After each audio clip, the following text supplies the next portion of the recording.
नमस्कार, मैं हूं आपके साथ अमन शो और आप देख रहे हैं के न्यूज। स्वागत है आपका 3 बजे की 3 बड़ी खबरों की तरफ। रुक करेंगे इस वक्त की पहली बड़ी खबर पर। प्रधानमंत्री नरेंद्र मोदी ने 44वें शतरंज ओलंपियाड के लिए मशाल शिले में शुभारंभ किया है।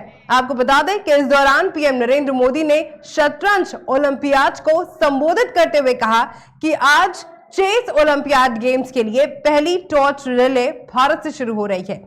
इस साल पहली बार भारत चेस ओलंपियाड गेम्स की मेजबानी भी करने जा रहा है और हमें इस पर गर्व है कि एक स्पोर्ट्स अपने जन्म स्थान से निकलकर पूरी दुनिया में अपनी छाप छोड़ रहा है।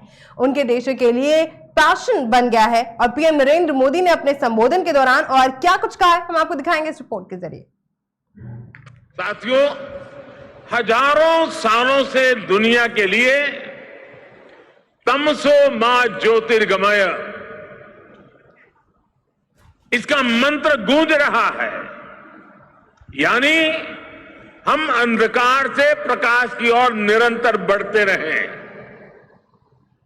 प्रकाश यानी मानवता का बेहतर भविष्य, प्रकाश यानी सुखी और स्वस्थ जीवन, प्रकाश यानी हर क्षेत्र में सामर्थ्य बढ़ाने के लिए प्रयास। और इसलिए भारत ने एक और मैथ, साइंस और एस्ट्रोनॉमी जैसे क्षेत्रों में अनुसंधान किए तो वहीं आयुर्वेद, योग और खेलों को जीवन का हिस्सा बनाया। भारत में कुश्ती और कबड्डी, मलखंब ऐसे खेलों के आयोजन होते थे ताकि हम स्वस्थ शरीर के साथ सामर्थ्यवान युवा पीढ़ी को तैयार कर सके। वहीं एनालिटिकल और प्रॉब्लम सॉल्विंग ब्रेन्स के लिए हमारे पूर्वजों ने चतुरंग या शतरंज जैसे खेलों का आविष्कार किया। भारत से होते हुए शतरंज दुनिया के अनेक देशों तक पहुंचा और खूब लोकप्रिय हुआ। आज स्कूलों में चेस युवाओं के लिए, बच्चों के लिए एक एजुकेशन टूल के रूप में भी इस्तेमाल हो रहा है। शतरंज सीखने वाले युवा अलग अलग क्षेत्रों में प्रॉब्लम सॉल्वर बन रहे हैं। चतुरंग की बिसात से लेकर कंप्यूटर पर खेले जा रहे डिजिटल चेस तक भारत हर कदम पर शतरंज की इस लंबी और अब रुक करेंगे इस वक्त की दूसरी बड़ी खबर पर। गुजरात के पंचमहल जिले में स्थित प्रसिद्ध महाकाली मंदिर के ऊपर करीब 500 साल पहले बनी दरगाह को उसकी देखरेख करने वालों को समियत से स्थानांतरित किए जाने के लिए कुछ महीनों बाद प्रधानमंत्री नरेंद्र मोदी ने मंदिर के शिखर पर पारंपरिक पताका फहराई। आपको बता दें कि पीएम नरेंद्र मोदी ने इस अवसर पर कहा कि महाकाली मंदिर पर फहराई गई पताका न केवल आध्यात्मिकता का प्रतीक है बल्कि ये दर्शाती है कि सदियां बीत जाने के बावजूद भी हमारी आस्था मजबूत है। इस दौरान उन्होंने और क्या कुछ कहा है, हम आपको दिखाते हैं इस रिपोर्ट के जरिए। साधना और तपस्या फलीभूत होते हैं तो शक्ति अपने पूर्ण वैभव के साथ प्रकट हो जाती है। पावागढ़ में महाकाली के आशीर्वाद से हम गुजरात और भारत की उसी शक्ति का प्राकट्य देख रहे हैं। आज सदियों बाद महाकाली का ये मंदिर अपने विशाल स्वरूप में हमारे सामने हमारे मस्तक को भी ऊंचा कर देता है। आज सदियों बाद पावागढ़ मंदिर में एक बार फिर शिखर पर ध्वज फहरा रहा है। ये शिखर ध्वज केवल हमारी आस्था और आध्यात्म का ही प्रतीक नहीं है। ये शिखर ध्वज इस बात का भी प्रतीक है कि सदियां बदलती हैं, युग बदलते हैं, लेकिन आस्था का शिखर शाश्वत रहता है। भाई और बहनों, अयोध्या में आकर आपने देखा होगा भव्य राम मंदिर आकार ले रहा है। काशी में विश्वनाथ धाम हो या फिर मेरे केदार बाबा का धाम, आज भारत के आध्यात्मिक और सांस्कृतिक गौरव पुनर्स्थापित हो रहे हैं। आज नया भारत अपनी आधुनिक आकांक्षाओं के साथ साथ अपनी प्राचीन धरोहर को भी, अपनी प्राचीन पहचान को भी उसी उमंग और उत्साह के साथ जी रहा है। हर भारतीय उस पर गर्व करता। और अब रुक करेंगे इस वक्त की तीसरी बड़ी खबर पर। आम आदमी पार्टी के सीनियर नेता संजय सिंह ने आरटीआई के हवाले से दावा किया है कि भाजपा की मोदी सरकार ने पैरामिलिट्री फोर्सेस के चयनित हजारों युवाओं को बेरोजगार छोड़ दिया है। सांसद ने आगे कहा कि अग्निवीरों को पैरामिलिट्री फोर्स में भर्ती करने के बाद एकदम झूठ है। अभ्यर्थियों के साथ साथ मौजूद रहे सांसद संजय सिंह ने बताया कि कई अभ्यर्थियों ने paramilitary forces, ITBP, CRPF, Assam rifle और बीएसएफ सहित तमाम फोर्सेस के लिए लिखित, फिजिकल, मेडिकल भी पास कर लिया है और 2018 में 60,000 भर्तियां निकाली गई थी, जिनमें 55,912 लोगों को ही रखा गया था और 4,000 अभ्यर्थियों को सड़क पर बेरोजगार छोड़ दिया था। संजय सिंह के मुताबिक अभ्यर्थियों ने इसके खिलाफ 1 साल तक जंतर मंतर पर आंदोलन चलाया था। इस दौरान अपने संबोधन में और क्या कुछ कहा सांसद संजय सिंह ने, हम दिखाते हैं आपको इस रिपोर्ट के जरिए। मैं आज आपकी मुलाकात उन अभ्यर्थियों से कराना चाहता हूं जिन्होंने पैरामिलिट्री फोर्सेस के लिए ITBP, CRPF, Assam rifles, BSF, तमाम पैरामिलिट्री फोर्सेस के लिए रिटेन पास किया, फिजिकल पास किया, मेडिकल पास किया।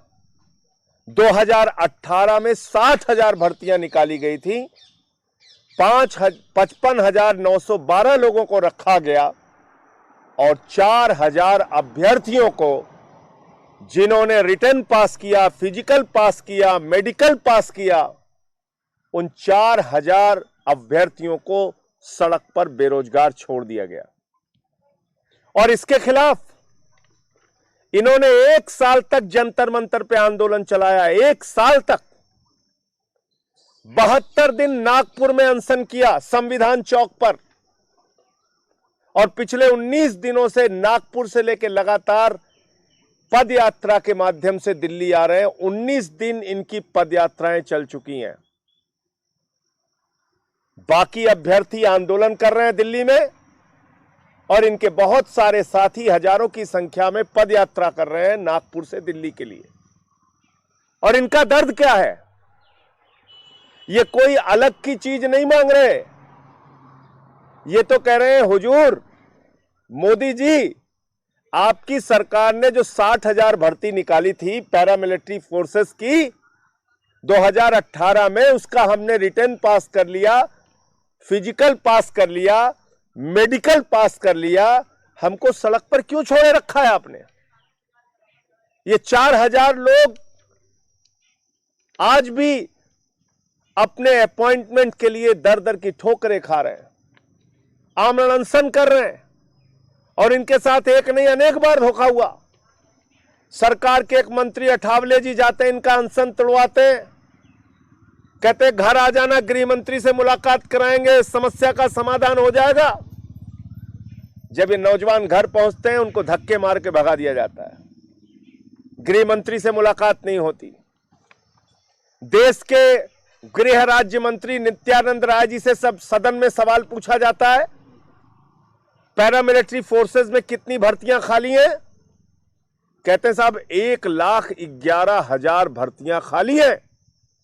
अगर 1,11,000 भर्तियां खाली हैं तो 4 साल से ये नौजवान दर दर की ठोकर क्यों खा रहा है? मेरा सवाल है मोदी जी से। और जो लोग कल से लगातार चिल्ला रहे थे टीवी चैनल पे बैठ बैठ के कि अग्निवीर जो निकलेगा उसको पैरामिलिट्री में रखेंगे, अग्निवीर जो निकलेगा पैरामिलिट्री में रखेंगे।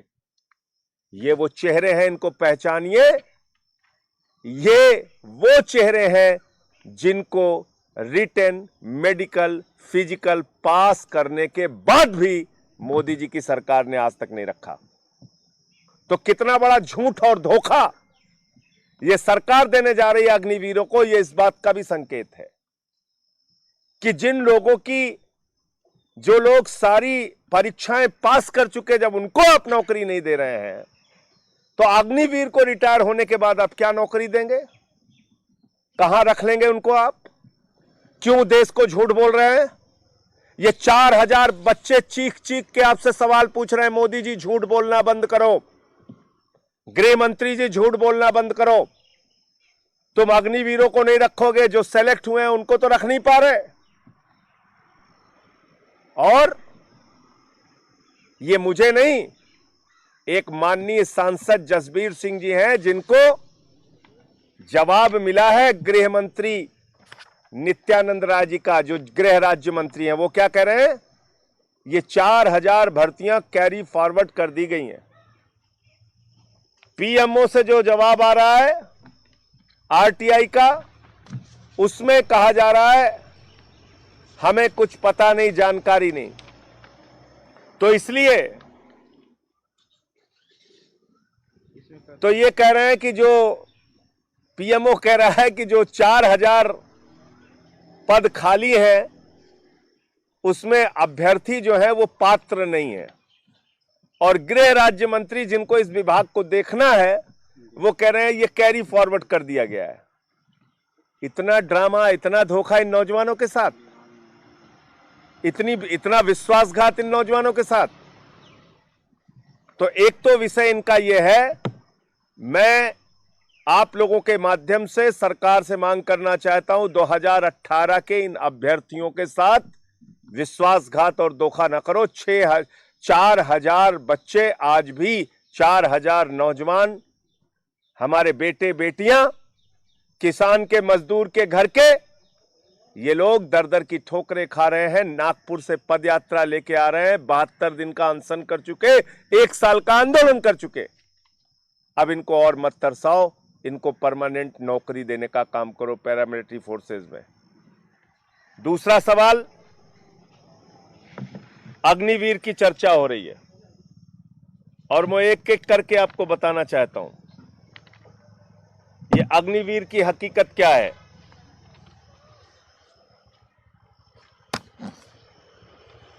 जो सरकार कह रही है, इनके दावे जो है, मैं जो बार बार कह रहा हूं कि नरेंद्र मोदी जी ने अपने प्राइवेट मित्रों के लिए, प्राइवेट कंपनियों के लिए सिक्योरिटी गार्ड ट्रेनिंग सेंटर बना दिया है सेना को। वहां से निकलने वाला नौजवान जो 4 साल की नौकरी करके निकलेगा, जिसको कोई रोजगार नहीं होगा, कोई भविष्य नहीं होगा, वो या तो कटोरा लेके सड़कों पर भीख मांगेगा या आत्महत्या करने को मजबूर होगा, या फिर कहीं ना कहीं किसी कंपनी में जाके सिक्योरिटी गार्ड की नौकरी करेगा। क्योंकि हाई स्कूल और इंटर पास करके जो अग्निवीर बनेगा उसको आईएएस, आईपीएस, डॉक्टर, इंजीनियर की तो नौकरी मिलने वाली नहीं, सिक्योरिटी गार्ड की 8-10 हजार रुपए की नौकरी जरूर मिल जाएगी। अब इसमें जो दावे हैं सरकार के, जो चिल्ला चिल्ला के चैनल पे कह रहे हैं 10 लाख रुपए मिल जाएगा, फलाना मिल जाएगा, आपकी तकदीर बदल जाएगी इस अग्निवीर योजना से, उस योजना की हकीकत क्या है इसको जरा सा पढ़िए खुद से। कह रहे 25% लोगों को कंटिन्यू किया जाएगा। ये साफ तौर पे इसमें लिखा गया है कि जितने भी अग्निवीर हैं 4 साल के बाद उनको निकाल के बाहर कर दिया जाएगा 100% को। उसके बाद उनको दोबारा रीअप्लाई करना पड़ेगा। यह मैं फिर से दोहरा दे रहा हूं आप लोगों की जानकारी के लिए, 100 के 100% अग्निवीरों को निकालकर बाहर कर दिया जाएगा और उसके बाद उनको रीअप्लाई करना पड़ेगा 25% की श्रेणी में आने के लिए। और जितनी पोस्ट उस समय होगी उसकी वरीयता के हिसाब से उन 25% लोगों को अप टू 25% है, याद रखिएगा। 25% की बाध्यता नहीं है। ये 25% भी हो सकता है, 10% भी हो सकता है, 12% भी हो सकता है। अप टू माने अपर लिमिट 25% है, लोअर लिमिट 2% भी हो सकती है। एक बात। दूसरी बात कह रहे हैं 10 लाख रुपए मिलेगा, फलाना मिलेगा, ढिमका मिलेगा। ये देखिए, कस्टमाइज पैकेज मंथली 30,000 रुपए। फिर लिखा हुआ है इन हैंड 70% 21,000 रुपए। फिर लिखा हुआ है contribution to Agniveer corpus fund 9,000 रुपए। यानी कि 30,000 रुपए की सैलरी में से उस अग्निवीर का 9,000 रुपए काट लेंगे मोदी जी। मोदी जी कह रहे हैं तुम्हारे 30,000 में से 9,000 हम रखेंगे और उसमें 9,000 रुपए सरकार मिलाएगी।